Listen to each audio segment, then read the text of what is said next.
What makes a person of interest? Coach Michael Burt cuts to the chase, interviewing some of the biggest names in the world. How do they think? What makes them tick? What are their thought processes? And how they became a person of interest. Hey guys, I'm Coach Michael Burt, the Super Coach. I believe everybody needs a good coach in their life. And several years ago, I wrote a book called Person of Interest, which is how you become a person other people want a piece of and cannot live without. And it's really afforded me the ability to spend time with some of the most fascinating people in the world. One of our team members in Monster Producer, my big coaching program, Marty, said to me, man, you got to interview Johnny Carrabba. And I said, man, I ate at Carrabba's restaurants. I said it would be an honor to be in Houston, Texas, and meet the original founder of Carrabba's restaurant. So, Johnny, thank you, my friend. Coach, I admire you, man, for everything you've done. I admire you, man. Marty's been telling me about you for a while. You're a really unique guy, okay? And you've done a lot of fascinating things in your life. And you are a person of interest. I mean, this is the book. That's why I wrote this book, is because I think we all aspire to do big things in the world. We aspire to take something small and make it big. Right? So tell me, what originally turned you on to the restaurant business? Because most people will say, right? Most entrepreneurs say never get in the restaurant business. Yeah. That's what you hear more than you don't hear a lot of people encouraging people to go into the restaurant business. Well, my deal was, I went to school to be an accountant, and that didn't quite work out. But I was very fortunate. I was raised in a small neighborhood grocery store that my grandparents started.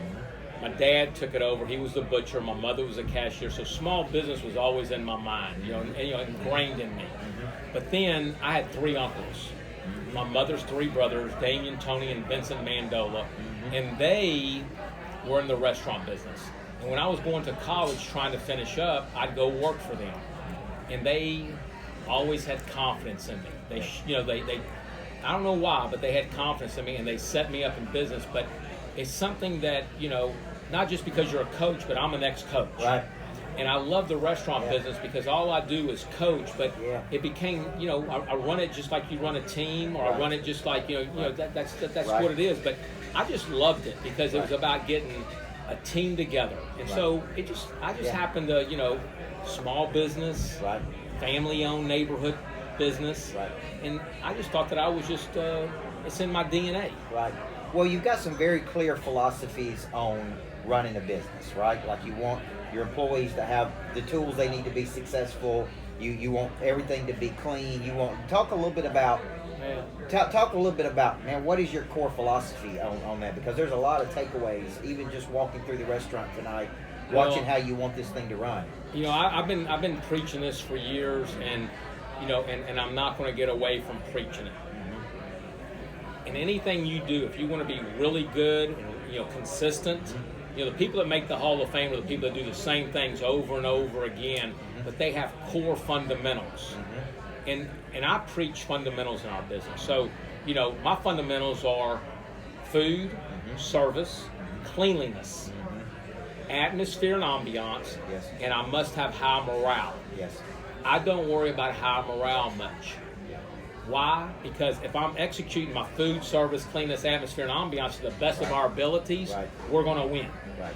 Winning's fun, losing's not fun. I think you remember that, don't you? I do, man. Not that you lost much. But that's basically, if you stick to your fundamentals and your core principles and beliefs. Right. I have when I interview and hire, and I still do the orientations here in Houston, I talk about the fundamentals, but I also talk about our rule, our initial thought is we're going to live by the golden rule around here. Right. So you have to have some guidelines and mottos that you live by. The golden rule: treat people the way you want to be treated. Treat people with genuine concern. Yes is the answer. What's the question? Yeah. We give for the sake of giving and not for the sake of gaining. Right. And so when you keep pounding that message, just like you did when you coach, you pounded the same messages over again. Well, then you start building a culture. And I would have to say that, and I'm jumping ahead on you, my number one biggest threat is the loss of culture. Yes. We're 31 and a half years old at the Carrabbas in Houston. Right. And I think the loss of culture, breaks down countries, it breaks down families. The loss of culture breaks down companies. And so that's good. I really feel like you have to have your core beliefs, Yeah. and you live by them. Right. So when you think about this, I'm constantly thinking about 3 tenets of great cultures: trust, belonging, purpose. You're building that. Most restaurants that I see, even restaurants I grew up going to, I still remember every Saturday my whole family getting together to go down to Shoney's restaurant and eat strawberry pie, right? And you couldn't get in Shoney's at that time. You can get in Shoney's today, but you couldn't then because what I see happen is they were dynamic at one point, then they got static, and then they went entropic. So 31 and a half years is pretty phenomenal. So what do you attribute? One of the things you mentioned to me is this constant evolution. How do you keep from people getting stale? Because 31 and a half years is a run that very few people will ever do. Especially, I've gone in restaurants, Johnny, at this time of night where there's just a few people in there on a weeknight. I mean, it's real desolate. It's not vibrant like it is here. What do you attribute that to? I think that I believe in longevity of my employees. And I talked to you before on this, but with the 2 original Carrabbas, we have roughly 220 employees. 56 of them have been with me 15 years or longer. 115 of them have been with me 10 years or longer. Right. So we're a family. Yeah. But the one thing is that this is a tough business. If you don't stay fresh and let the business evolve, you always got to be tweaking. You always got to be, not changing the core of the restaurant, but you always have to be freshening up. Right. And you have to keep your staff motivated. Right. Sure. And I think the biggest key to us, and that's what I'm most proud of. We're 31 years old. Right. We're at the top of our game. Right. But guess what? There's no absentee ownership here. Right. I'm part of the family. We trust each other. Yes. My wife Randy, son Johnny, and daughter Mia, they're my family. Right. I guarantee you, right with them is these people that work with me. Right. We're family. Right. And we rely on each other. And I get emotional talking about it. Sure. You know what I mean? Today I'm at another restaurant that I own, and one of my ladies from the original Carrabbas comes in to eat with me. Right. She's been with me since day one. Right. We went to war with each other. Powerful. We used to work 8 days a week together. Yeah. And so there's that bond. And so I think you have to be loyal to your people. Coach, I'm going to tell you something. I had an old customer of mine who's now deceased. His name was Sidney Patterson. And he used to always mentor me talking to me about organizational charts, segregation of duties. Love the guy. And he told me, he goes, Johnny, don't be one of these new companies. And I said, what do you mean by that, Mr. P? Yeah. He goes, back when I was coming up to Wake Forest and went to go work at Gulf Oil, he goes, I knew I was going to go to work there and I was going to be there the rest of my life. He goes, and guess what? Back in those old days, Gulf Oil wanted me for all my life. Yeah. He goes, now people trade off. Right. They're here 3 years, they go get a better job. Right. But companies aren't loyal to people either. And so I'm still old-fashioned. Yes. And where I'm not trying to wean people out of here. Right. They know that I have their back. Right. And guess what? Yeah. They got mine too. Yeah, I see that. So at some point, Carrabbas went from one locally owned place to all over the place. Right. Right. Mm-hmm. How did that happen? Because I think a lot of people look at things and they go, how do we take it big? Because now, and I want to get into your other restaurants, you're really an entrepreneur or a restaurantpreneur, right? You've got multiple interests in these different places. So talk about how it originally went from here to here. Well, I never thought about it. Right. First of all, I believe, and I know I'm talking fast, but listen, my wife, she's not very fond of you because I'm laying in bed, I'm always listening to Coach Michael Burt. You know what I mean? So, but she'll get over it. Yes. But I'm excited to be here. But, I really feel like, I never had this vision.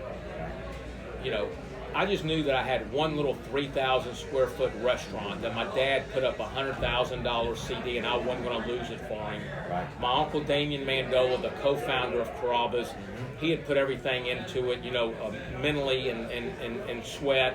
Yeah. And I just knew that I wasn't going to fail. But I thought that I was going to be this Italian my family's been here for 120 Right. years, but I still look at myself as being an immigrant. But I thought I was going to run this one restaurant Right. for the rest of my life, Right. and then I was going to do the Italian thing, run a Right. small neighborhood business, Right. turn it over to your family. Yes. Well, we opened up a second location. Uh-huh. And I thought that was going to be the rest of my life, 2 locations. And I didn't want to open up the second location. My Uncle Damien told me that Carrabbas had some potential, Right. And then I started having people call me, and they believed in it, and they wanted to put money into it. Right. And then one day, I got a phone call from a guy named Tim Gannon, who was one of the founders of Outback Steakhouse. And I really wasn't interested. And he told me, he goes, me and Chris Sullivan, can we fly to the CEO and founder of Outback, can we fly to Houston and just talk? It doesn't hurt to talk. Right. And then that's when we entered into a joint venture. And, we grew the restaurant, through the country. Right. There's one thing that I think that I always try to tell people. If you just take care of the task at hand, Right. and worry about one thing, and you do it to the best of your ability, Right. it will allow you to grow. Don't go into a business and say, I'm going to be a national chain. Right. You ain't open up your first location Right. yet. No, that's right. So I think you have to do really well and build your foundation. Yeah. Even though I wasn't building a foundation with my team to be a national chain. Mm-hmm. But guess what? Yeah. It happened, and I think that it's like how does a ball player make it to Right. the pros? Right. They take one day at a time, and they give it their best effort Yeah. every single day as a young person, and then they evolve into a superstar. Right. And that's what I think. I mean, I think that it's just one step at a time. It's one grind at a time. All right, so let me ask you this. One of the things we teach in our coaching program is a concept called intentional congruence, where you got a primary concept and then they kind of feed each other. When you started developing these other concepts, did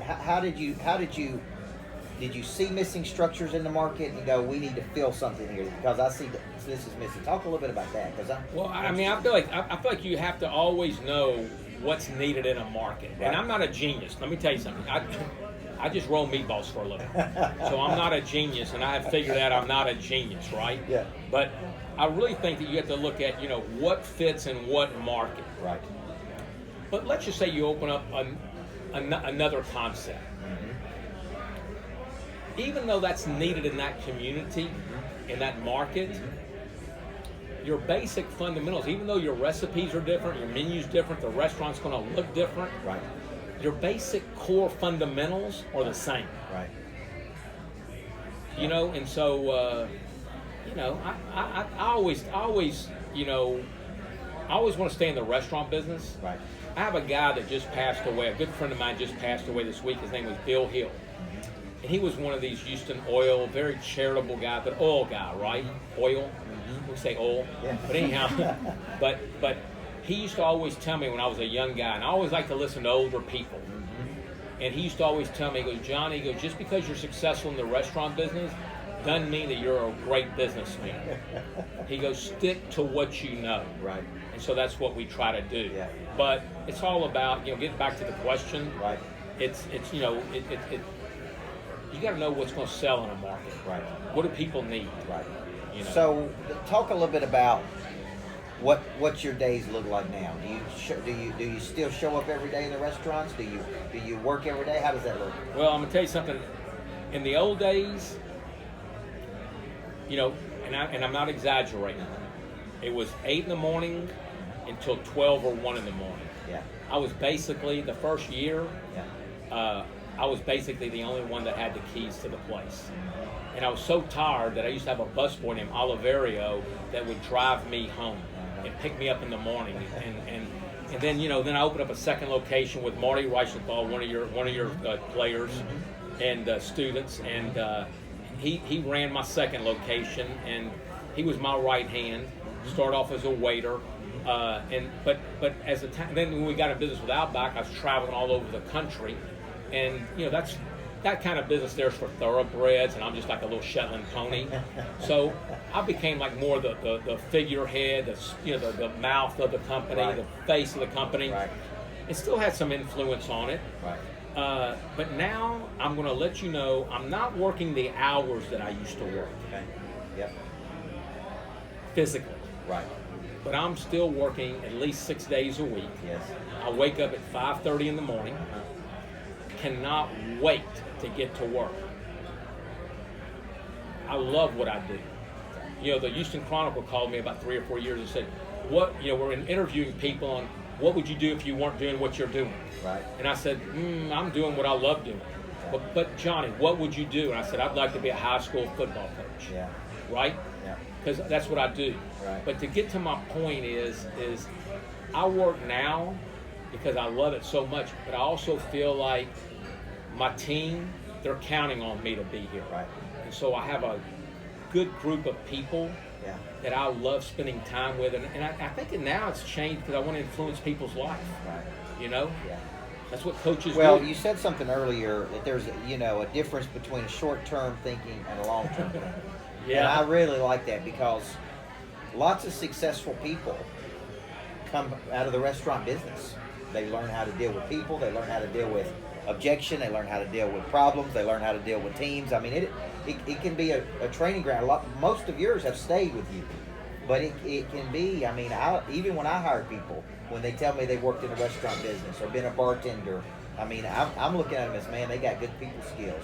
So talk about this short-term versus long-term. Well, let's just say, most doctors or most attorneys or most football players, basketball players, that's their dream all their life. I want to be a doctor.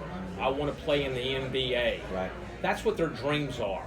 When you look at most people, especially when I was coming up in the business, now it's kind of cool to be in the restaurant business because of the Food Right. Network and all that kind of Right. stuff, right? Right. But when I was coming up, this was just kind of a cobblestone, stepping stone, I should say, to what they want to do. Right. When I hire people, and generally they want to be artists, musicians, Yeah. actors, whatever. Right. They want to go live their dream. They're just doing this to kind of temporarily pay for something. Right. And I used to always let them know, hey, I know you're only going to be here for a short amount of time, but please do not have a short-term attitude, because if you have a short-term attitude, you're going to carry that short-term attitude all the way through your life. Right. And then I also would point out something, being the the Sicilian guy that I am. If you do have a short-term attitude, it's going to be a little shorter than you think, because we are counting on, this is Right. our career. Right. We're counting on you Right. to be part of our team. Right. So I don't care if you're here for 6 months, a year, just give me your best effort. And so, again, short-term attitudes in life Right. don't really make it. Yeah. And a lot of those people that wanted to go coach, a lot of those people that wanted to go off and, be artists and musicians and whatever, Yeah. guess what? Yeah. They're in the restaurant business. Right. Because they fell in love with it. What do you attribute the general decline of customer service to in the country? Because it does seem not that strong. I know in my market, it's hard to find a place that, my wife and I go to dinner. It's hard to find a place that you say, man, that was great customer service. How do you embed that?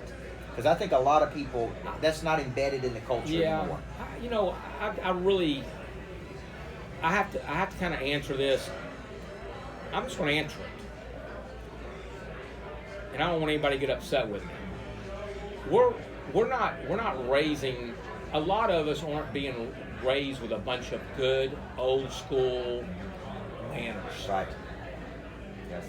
When we were growing up, and I hate to say, and this is not right for me to say this, but I think when you hire people, you got to start off at ground one. This is how you shake a hand. Right. This is how you make eye contact. Right. If somebody needs to go to the restroom, you walk them to the restroom. Right. We still open doors for ladies. Right. We still pull out chairs for ladies. Right. We still make eye contact with everybody at the table. Right. And I think you have to just embed that, because nowadays, all of us, even people that are 59 years like myself, we're looking at phones most of the day. Right. generation ago, 2 generations ago, we were having dinner with our family, Right. and the family meal is kind of kind of hitting rock bottom Sure. in a way. Sure. So manners make a difference. Right. I think that you you coming from a coaching background, right? I mean, you got to start off. I remember reading Coach John Wooden's books. Right. He taught his players how to put their socks on. Right? Yeah. And so I think that's what you have to do in business. But yeah, we are living in an era that the good old obedient, mannerly, Right. respectful. But guess what? They're still great people. Absolutely. People are people. Absolutely. Every generation had good and bad. What's next for? Because you seem like an ambitious guy. I mean, what you've done is, you've done a lot. What's constantly out there in front of you? What I want to do? I'm growing a couple concepts, but I want to grow it, and I think I have a chip on my shoulder. And I don't want to talk about the chip that I have on my shoulder, but I want to grow a couple concepts to be still family owned with partners. The people that I put in position to run a restaurant that are my partners, to provide a good opportunity for them. But the one thing I think that I want to prove to myself, and I want to prove to a couple other people out there in the world, that it can be done the old-fashioned way, and you can do it without putting the almighty dollar and the return on investment as your number one, goal. Right. I think too many businesses now, they keep on trying to answer Wall Street. I think a lot of businesses are just, worrying about, selling to a private equity. I think a lot of companies out there have an exit plan, and I tell people this all the time, Coach. I've been doing this 31 years. I'm 59 years old. I don't have an exit plan. And so I want to do something that I think is precious Right. and genuine. Right.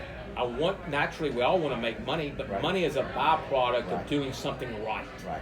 And I want to do it the old-fashioned, just quality, Right. heart, Yeah. putting the customer in and a lot of people put the customer first. I put my employees maybe in front of my customers. If I take care of my employees, they're going to take care of my customers. Right. I want to do it the old-fashioned way. So Yeah. I think I still think I have a couple, Yeah. a couple years left. Well, if it doesn't work out for you, I got a few spots on my roster for you to coach. It sounds like a playing big guy. Coach, I admire you, man. We'll put you in front of all these monster producers, man. They'd love to be coached by you. Guys, I want to thank Johnny Carrabba. I know he's got some other engagements tonight, but I believe that we should all be spending time with people of interest. I'm a big believer in being humble, hungry, coachable, and placing yourself around other dynamic people on a consistent basis. Because hopefully tonight has opened your eyes to some things. I know it's opened some eyes for me, and some things we can do better with my staff, with my team, and how we can constantly be getting better every single day. So thank you for spending time on Person of Interest and having us at your restaurant, man. I was very excited to have you. I want to thank you for being an influence in my life. Thank you very much. All God right, bless you, Coach. John. Thank you. God bless Thank you. What makes a person of interest? Coach Michael Burt cuts to the chase, interviewing some of the biggest names in the world. How do they think? What makes them tick? What are their thought processes? And how they became a person of interest.